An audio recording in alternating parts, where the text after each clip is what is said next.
welcome. My name is Jeff Schulman, and I am a marketing professor at the University of Washington's Foster School of Business. And I'm the founding director of the Product Management Center, which we just launched this year to be a global hub for knowledge, community, and impact. And so we've been having these Foster the Product events where you get to hear from distinguished product leaders and then get to ask them questions and then connect with each other afterwards, after the talk, to grow your network and to level up together. And now we've expanded not just the Foster the Product series, but we now have a product management center here at the University of Washington, which brings together our amazing faculty, our amazing students, our amazing alumni, the amazing product managers in our Seattle community, and leverages that to be an open and inclusive community for the entire world. We're not the first product community, but we are the first product community backed by the #1 university in a region that is home to some of the trailblazing companies and trailblazing product managers here in Seattle. So I'm excited to see that all that we could do with the Product Management Center. If you have any ideas of how you want to engage, please connect with me on LinkedIn or reach out to me. But we've got big things ahead, and it all started with the Foster the Product series, which is continuing. We have another one next month, April 1st, with Eamon Barhome, who is head of relevance at Facebook. And we have another one May 6th with Heather Ratcliffe, a senior director at T-Mobile. And then we have the Inclusive Product Management Summit on May 7th, where we've got some of the greatest product leaders in the world that are coming all together in one place to teach you how to manage more inclusive teams and how to build more inclusive products.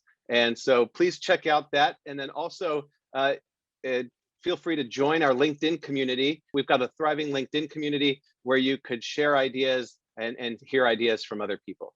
So again, we're all about community, knowledge, and impact. And I'm excited to welcome you all here to hear from somebody who has made quite an impact and is going to share with you an important lesson about objectives and key results. So our guest speaker today spent years at Microsoft and at Groupon and is now the Chief Product Officer at Payscale, and an all-around nice guy. And he's spoken before. I've seen his talks on objectives and key results, and it's such an important area for setting goals and making sure that as a product leader, you're adding value, not just to your customers, but to your business. Pleasure to be here. And as Jeff mentioned, I'm a big fan of OKRs, and I love talking about it. It's a tool that's helped me effectively implement strategic changes in my organization, and I want to see more and more organizations adopt it. So glad to be here and talking about a topic I care about deeply. So without further ado, I'll get into a little bit of history of OKRs. And I think there are 5 people who key to OKRs being what they are today. No guesses for who number 4 and number 5 are. I won't even ask the question. That's Larry and Sergey. But let's just go quickly and see if people can recognize the other 3. Starting with number 1. If you can guess who the person photo number 1 is, please type in the chat. I'll give maybe a couple of seconds. Otherwise, I will name who the gentleman is. No guesses? Okay, that's Peter Drucker. Peter Drucker was a management guru, written lots of seminal management books, management consultant books.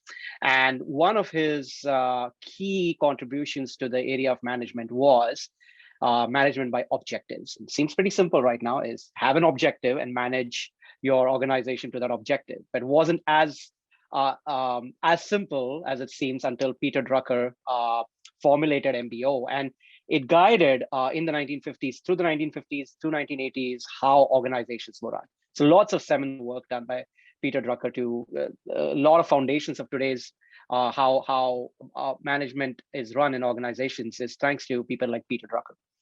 The second person who was key to OKRs is the gentleman on the right, leaning back in his chair.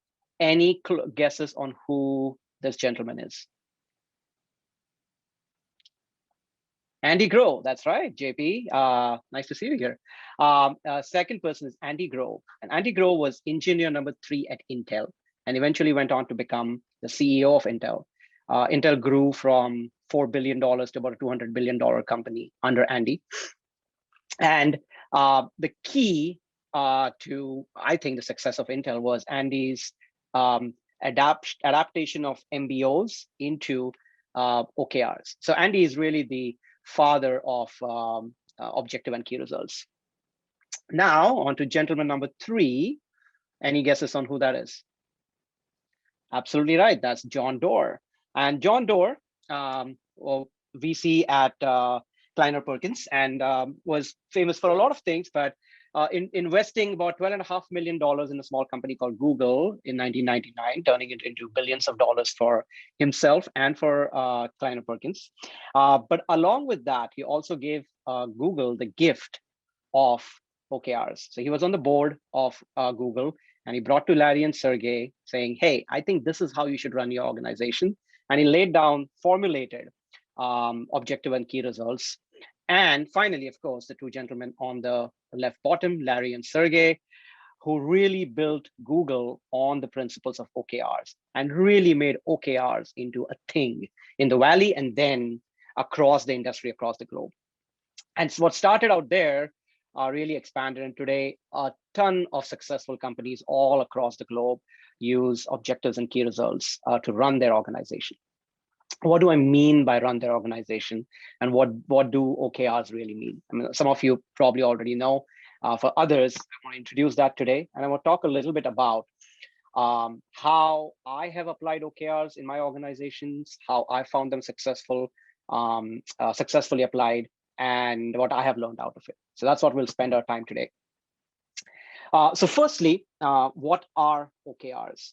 OKR to me is a simple goal setting tool that allows us to collaboratively set goals in an organization, especially, and the key thing about it is there are measurable results associated with an OKR. Some of you might have used SMART goals and a few other tools similar to this, and there is a bunch of overlaps. OKR is another tool in the tool set, and it is the good thing about OKRs is it's simplicity, and it is what it states. It consists of two things: objectives and key results.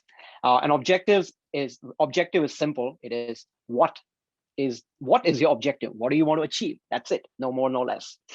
And key results are ways in which you describe how do you know that your objective has been achieved. So they are measurable, verifiable attributes by which you know whether your objective has been achieved or not. So in some ways, if you're driving a car, an objective is like the destination. Where do you want to end up at? And key results are like GPS that tell you, are you in the right direction? So you're going along the way, and if you're veered off too far, or you said you were going to go to a certain city and haven't reached there, that means eventually you won't reach your destination, your objective. And so key results guide you along the way to reach your final objective.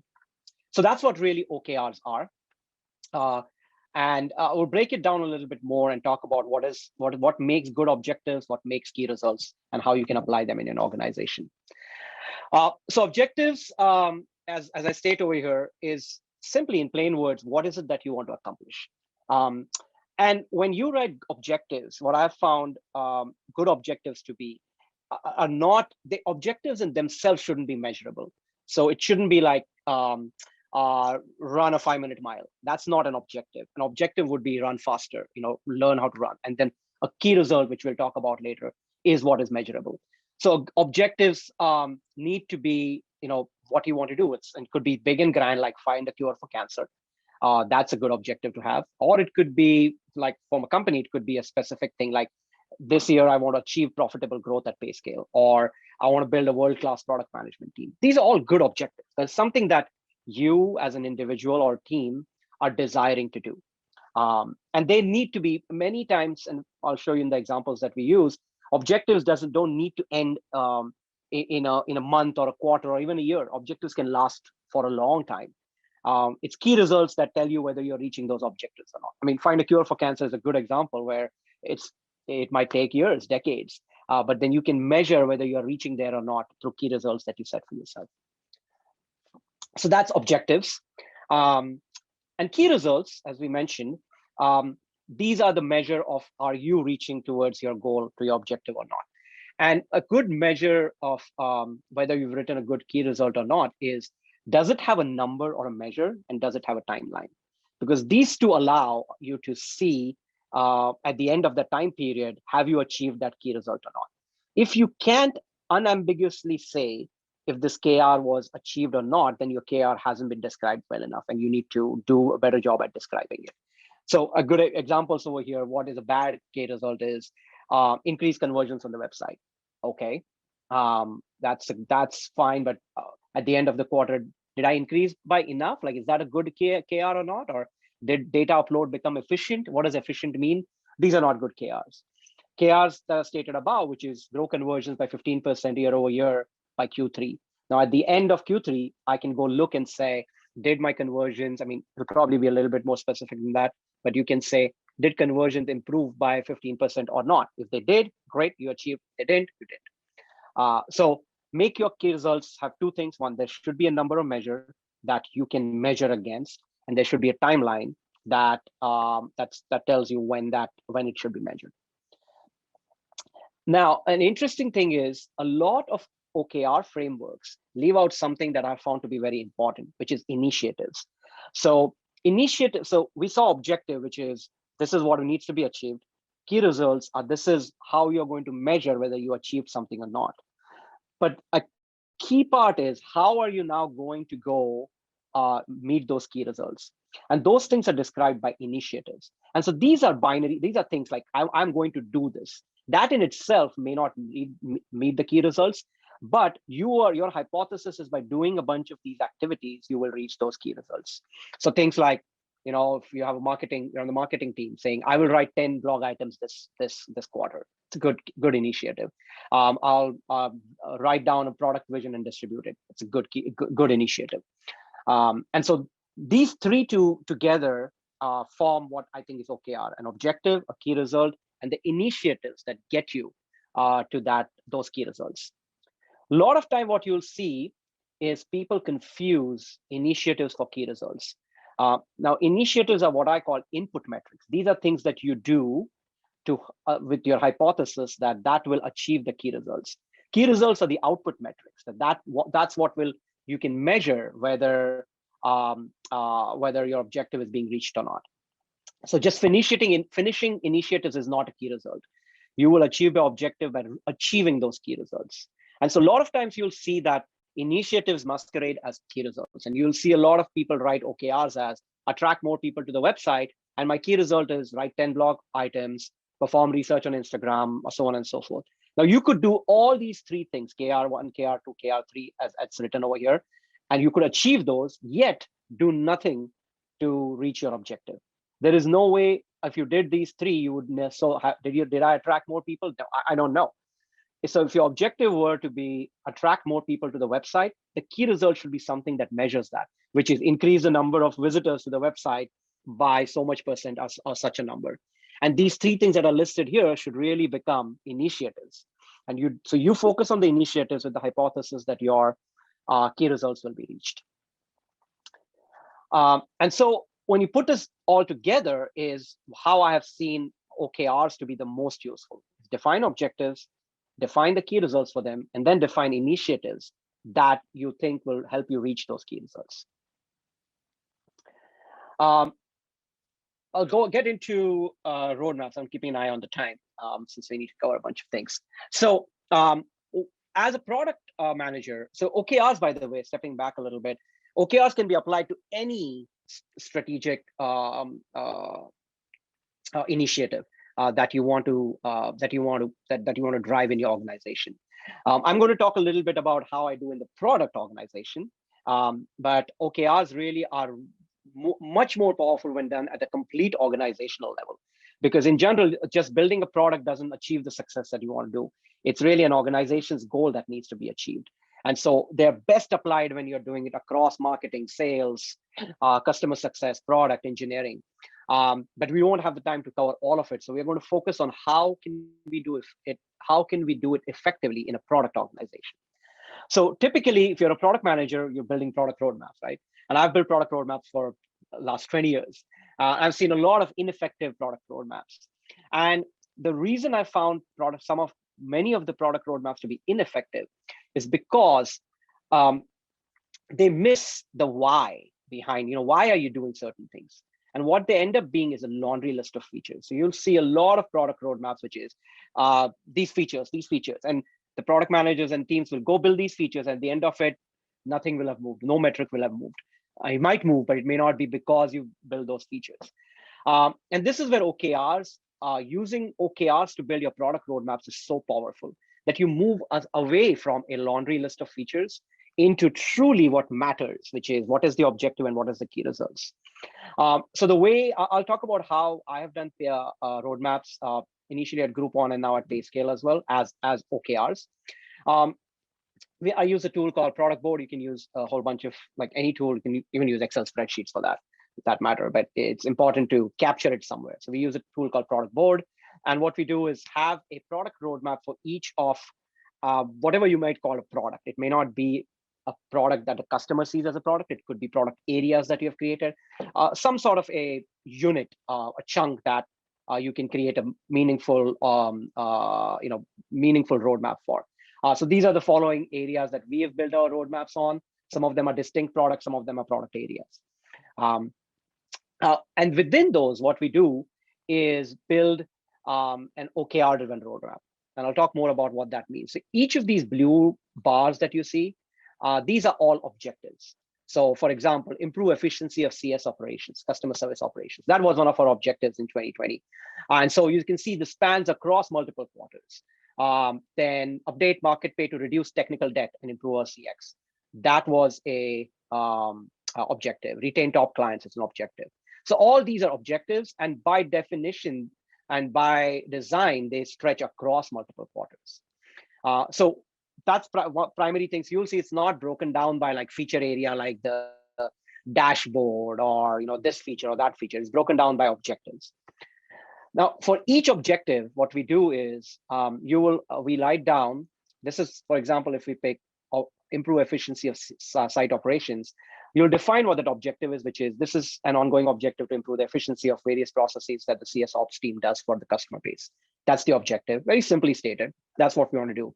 And then we state what are the key results we want to achieve in Q2. This one, for example, a 25 to 50% decrease in the time it takes to complete a match file. I mean, this is too specific for our area, so don't go into what it exactly is. But what this means is at the end of Q2, I can specifically measure whether this specific thing happened or not.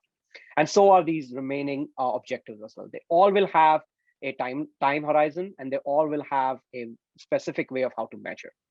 And then we'll have these initiatives, and these initiatives most closely map to features. But some of these may not be product features either. Sometimes some of it might be activities that the product manager is doing that is beyond just building features, might be research or whatever it is. But these are features that go into building, meeting these objectives.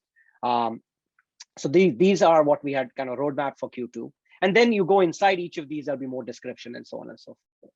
But this is a unit of work that we have, which is an objective, the key results that meet those objectives, and the initiatives that we have hypothesis for will meet these key results.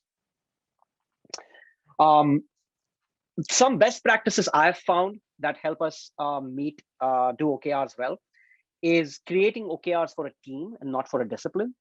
So we don't do OKRs for product management and OKRs for design, OKRs for engineering. We do OKRs for a pod, for an autonomous group of a team. Like market pay is a product that we have, and there's a team for market pay, engineering, product design, all have an OKR for that quarter. And that's how they execute.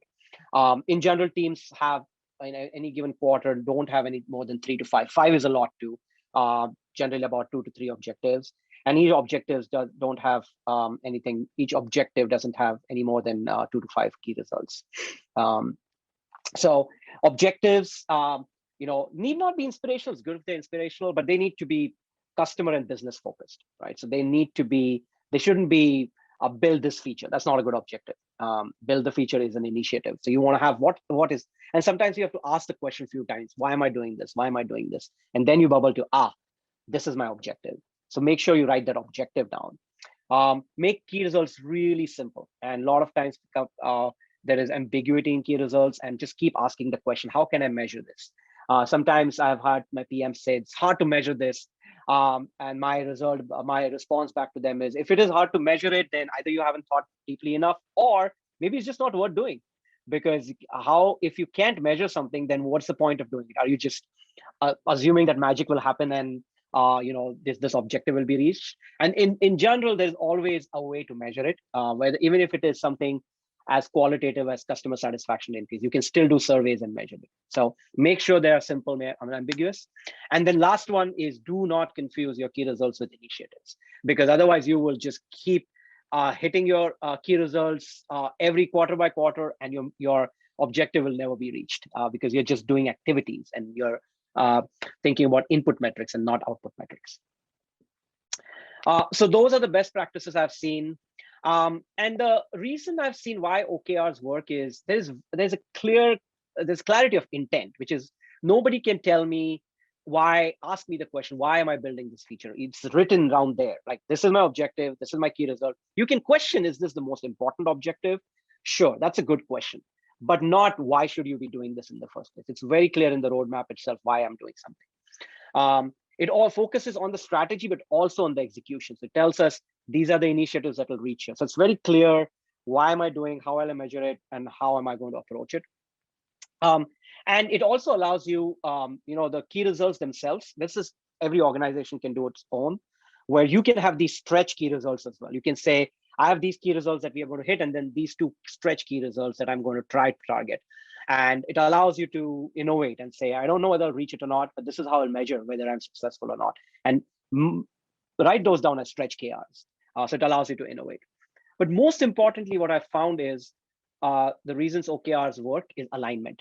And at least if you just look at the product, when I say product, I think product engineering design altogether, it creates amazing alignment across these, and way more powerful when you do it across multiple organizations. So when there's customer service involved, or there's marketing involved, if you can create an OKR that's all encompassing, it is that leads to the best possible results. So it takes a while before everyone gets into that, but at least start in your product organization, create alignment across these functions, and you'll see the magic happen. So in summary, I think I'm at time now. In summary, OKRs are a framework for clear, aligned goals with measurable outcomes. Objectives define what do you want to achieve. Key results determine how. Actually, that's a typo over there. Key results help you figure out whether you have reached your objective or not. Initiatives are tasks that help you reach your key results. So think about this and apply OKRs in your organization. I found them to be extremely valuable in reaching the objectives that we have set. I hope you guys do too. All right, thank you, Vishal. Jeff, really appreciate it. How am I doing on time? You did excellent. Thank you so much. Chief Product Officer at Payscale, implemented OKRs at that organization as he rose through the ranks there, and finding success with it pretty quickly. We've got questions already in chat, and we're just going to dive right to them because this is a lot of excitement here, it seems. Vishal, the question from Nipun is, you have initiatives that drive towards an objective. Do you also recommend milestones that feed towards results to measure how you are doing? Do you also recommend milestones that feed towards those results? I'm not sure I understand. The way, so this may not, I don't want everyone to go away and think that this is if you do this and there are no other artifacts that PMs need to produce. That's not the case. You need to, for example, you might create this, but you might also internally have a release schedule of how your feature is going to release, and you might have milestones over there saying there's an M1 that's going to come in, M2 that's going to come in. Those generally you should have some OKRs for each of those milestones as well. So I would say think about it as if there might be an initiative, and then maybe that initiative itself could be broken down into a couple of milestones. That's a way in which you can kind of create these. I think about it as subtasking, such that if the smaller the chunk that you have to manage, the easier it is for you to see whether you're reaching your your goals or not.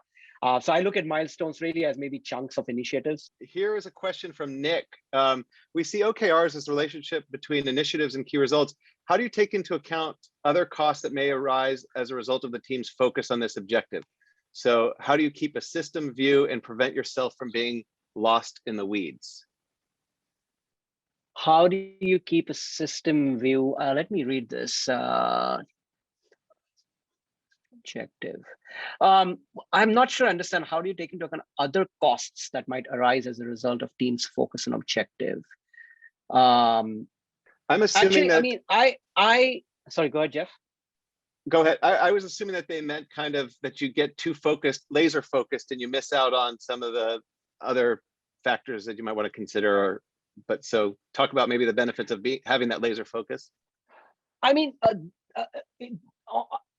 OKRs actually allow you to step out of the weeds in some ways, because it allows you to focus on things like why am I doing something, right? When you are in the weeds of building features, it feels like, oh, this is a feature and I need to go build it and I need to go improve it. But then when you step back and think, why am I even building this feature? Like, what's the point of it? And that's what OKRs allow you to do in some ways. So I actually find that much more a better way to kind of see the forest for the trees in some ways. And then here's a question from Kat. How do you strike a balance between top-down set OKRs versus generated from the bottom up? Good question. So either ways, I mean, this doesn't, the example that I showed, some of those were top down from an organization perspective and some came from bottom up. It doesn't matter. If you're running a feature team, for example, there might be some which is the organization has said, hey, for example, we had it at the organizational level, we need to reduce the cost of customer service. And to do that, all products need to have this as an objective. And then you go figure out what features you're going to build and what your key results are to meet that objective. And certain things come up from the bottom up, which is like, oh, we've talked to customers and we found that these are the issues customers are seeing when our product managers are talking to customers. And as a bottom up, that's the CX improvement we are going to drive. So either ways, the good thing is you can now club all of them together in that common roadmap as OKRs. And some can be top down, some can be bottom up. And this one's come from Srikant, who asks, sometimes you put a lot of work into something in this quarter and the results aren't seen for a few quarters down the road. So there's a lag. Any advice for how you manage that lag when you're drafting your OKRs? Yeah, it's a great question. A lot of features, a lot of initiatives do have a cycle time that's longer. We do a couple of things. Like, I think in general, there's always something you can measure when you launch, and it may not be the actual metric that really matters, but it might be a leading indicator of that you will hit that metric. And it might be sometimes it's simply as simple as like a survey that you launch and say, how did you find this feature? Have something to make sure you are not waiting for 3 quarters down to get your first measure. And I would force yourself to think there's always something. And it's totally fine to also build a feature and then have the key result come in a quarter later, as long as you have a good system of capturing those key results. What that allows you to do is, the assumption should be that that those key results are a gating factor before you do more on that feature. And so if that's the case, that's fine. Some of the features can come down the line. So measure what you can measure after you've launched through, even if it may not be the exact metric, it might be a leading indicator. And then make sure that you put another key result down a quarter and measure the actual key result a quarter or 2 down the line. How long is your OKR planning process? Good question. We do an annual and quarterly OKR process here at Payscale. So at the end of 2020, we created a kind of a roadmap for the whole year. This will change, of course, but we kind of set this is what the next year will look like, and set sort of a higher level OKR for the year. Those honestly are a little bit more, those will change because it's hard to plan out a whole year, but you still need to provide some guidance. And then we go down snap to a quarterly rhythm, where before the start of a quarter, we kind of lay down what the next quarter's OKRs will be, and then snap to it, and then keep doing it in a quarterly rhythm. I found that to be the best medium, rather than doing something at a monthly level or a sprint level, which becomes way too much. And every organization is different, and you should kind of cater it to what is right for your organization. Question that keeps coming up, Vishal, is the difference between OKRs and KPIs. Mm-hmm. Yeah, KPIs are, KPI, key performance indicators. That is it's a metric, right? It's in itself not an OKR. It's a metric, and it can be one of your KRs, can be a KPI. So you can say one of my KPIs is my conversion rate. That's a KPI. And what KPIs generally do is, as a product manager, I have certain things I look at a weekly basis, on a monthly, for example, an NPS score for my applications. That's a KPI. And so I look at NPS scores, but in a certain objective could have a key result of increase the NPS score by 20 percentage points, right? So the KPI becomes a part of the KR. So they're orthogonal in some ways, and KPIs KPIs could be part of key results. Last question, I think, unless we get a follow-up question on OKRs versus KPIs, is talk about how you update them. What happens when you don't hit your key results? How often do you go back and revise them? Let's talk about that, please. Yeah, so we review them on an ongoing basis, and also at the end of a quarter. So we'll see whether we met the key results or not. And there's no point in going back and retroactively changing your key results. That's not the point. But what that helps you is define your future key results, saying, oh, for example, we thought that the conversion rate would improve by so much, and it really wouldn't. Like, we tried a lot, but it's not. And then we feel that now going forward, the realistic way to set a key result there is so and so forth. That helps you set the key results for your future upcoming objectives. And then here's a question about, can learning and growth be in your OKRs? And kind of following up on that, is it reasonable to just say collecting data? So even though there's no business value or value to the customer in the immediate standpoint, can collecting data be something that is collecting data, learning and growth, could that all go into OKRs? So honestly, OKRs is a framework that can be used for anything. So learning and growth seems like a personal OKR, and you can totally have that as yourself. It probably is not a team OKR. So you can set an objective for yourself, saying, I want to be a better product manager. It's a good objective. Then you would define your key results as, what does a better product manager mean? How would you define that? And think about it. Maybe don't say that attend 5 classes. That's an initiative in that case. That's not a key result. So define what a better product manager would be. What does learning mean? And it's really it helps deeply think about, why am I doing something? And you can become philosophical as well. But it allows you to really define what the key results and how are you going to measure it better.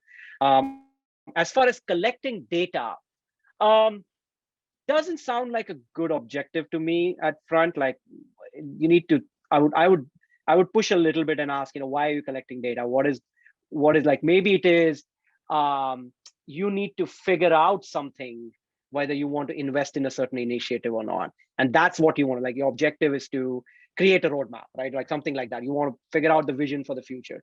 And for that, one of the initiatives might be, I need to collect data. That's great. So I would push a little bit. It in itself doesn't seem like a great objective to me. All right, so now we have 2 clarifying questions here. One is on the timing.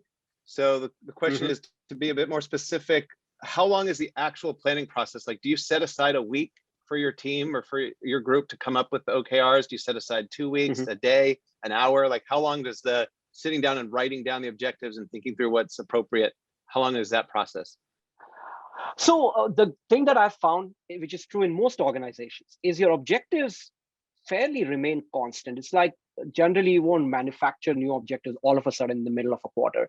And any mature organization will have that constancy. So it's so we find that, especially now that we've done the annual planning, right? So our objectives are more or less set for the year in some ways. Some things might change. It's really what you'll spend time on, which are the ones that you'll focus on next quarter, and then write down the key results for those. What takes time is actually figuring out, doing the engineering estimations and stuff, which is what does fit in the next quarter? What do we think we can actually target? So it's less about the actual OKRs in some ways, more about what do we think we can commit to given our execution capability. That takes a bit, maybe a couple, 2-3 weeks, sitting down with product managers, engineers, sitting down, doing some t-shirt sizing and saying, okay, let's target this. And based on that, what is a good key result for us to go target for this quarter? This question from Whitney comes up with my students quite a bit. So can your OKRs, do they have to be something that your team that has these committed OKRs has direct influence over? Or is it okay that there's you influence it, but you're relying on other teams, or you're relying on some luck for it to actually happen? It's a good question. I would keep OKRs if there's a team that you've defined and the team is going to be executing that OKR, then I would keep it something that's within the control of the team. Otherwise, expand such that the people who are going to be accountable for those key results are also part of that team. So for example, at my level right now, I would have an OKR which involves my marketing organization as well as my CS organization, because those leaders would be bought in. And then we would kind of have a joint OKR in some ways. But if I give a product team to go execute something, there's an OKR that they hit, then I like to keep it under their control, because otherwise it becomes, okay, we couldn't achieve this because somebody else didn't do that. The more you can create OKRs that you can control, the better it is for measuring them later. All right, so now again, Foster the Product is not just a lecture series or an event series, it's a community. It's a community within the Product Management Center. And so an important part is that you get a chance to meet each other and to level up. I hope you'll continue the community on LinkedIn. I hope you'll come to the next Foster the Product event. And I hope you'll invite your colleagues and your friends. These are inclusive and open to the public. We think there's a lot of value for our students seeing and connecting with other product managers, and also connecting with people who are interested in product management. And we think there's a lot of value for the community of product managers seeing how great our students are, and hopefully hiring them, because I fully believe in our students, and I encourage you to get to know them and hire them. Thank you so much for being here for another successful Foster the Product event. It's really a pleasure to see everybody connecting. This is about community, it's about sharing knowledge, and it's about having an impact. You can have an impact on the students, you can have an impact on the field, because we've got some of the leading researchers and faculty here at the University of Washington. And so you can have an impact on so many different places through the Product Management Center at the University of Washington. The next event is on April 1st with the head of relevance at Facebook AI. We're expanding the number of opportunities that we have, but the one I'm really excited about as well is the Inclusive Product Management Summit on May 7th. So please join us. We're going to have some VPs, we're going to have some high-level directors, some amazing product leaders talking about how to manage more inclusive teams and how to build more inclusive products. And it's not just a moral imperative, but you're going to have an advantage, because this is the next big thing in product management. And it's the next big thing because it can help companies uncover new opportunities, leverage their teams to have better performance, and leverage their products to get new customers and delight customers better than the competition. So check out the Inclusive Product Management Summit. Thank you for being here. Come on back next month, April 1st, and have a wonderful evening. Thank you very much, and stay connected, and let's level up together.